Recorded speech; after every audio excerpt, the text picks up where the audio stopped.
Story 4. My life changed forever in a devastating car accident. My injuries were catastrophic: shattered ankle, broken thigh bone, the hardest bone to break, requiring a rod insertion, partial hip implant at just 14, 2 broken ribs, broken clavicle causing both lungs to collapse, broken collarbone, and numerous facial reconstruction surgeries. Countless plates, bolts, and screws now hold my bones together. After spinal fusion, doctors gave me zero chance of walking again.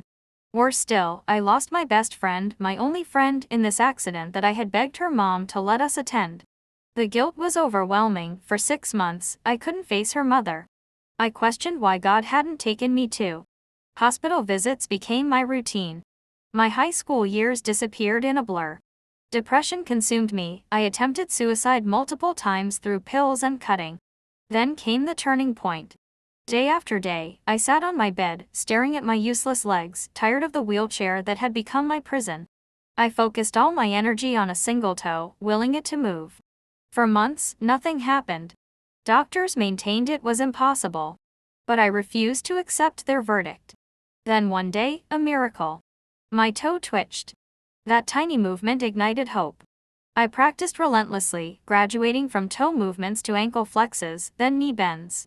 Progress was agonizingly slow, with setbacks and pain that made me question everything.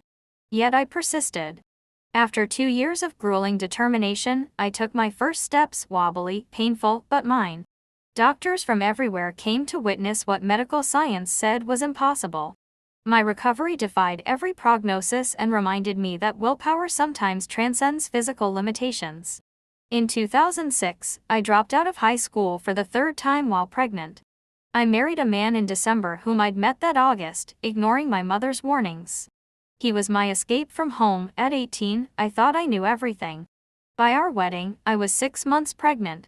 We had our daughter in July 2007. During pregnancy, stress from my mother's worsening COPD contributed to my health issues. She had been diagnosed years ago when I was just a kid, but her condition was deteriorating rapidly now. More about that struggle would unfold later. The worry caused me to pass out, once leaving my face bloody and swollen for months.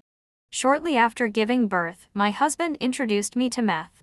Despite knowing about addiction from family experiences and DARE education, our life spiraled into abuse, mental, physical, and emotional. I became pregnant again, and my daughters were born just 13 months apart. My first delivery was an emergency C-section when my labor stopped after the epidural. My second was scheduled in August 2008. Throughout this time, I endured constant verbal abuse, being yelled at, screamed at, and spat on. I hid everything from my family, especially my sick mother. I wore a fake smile to mask the prison my home had become.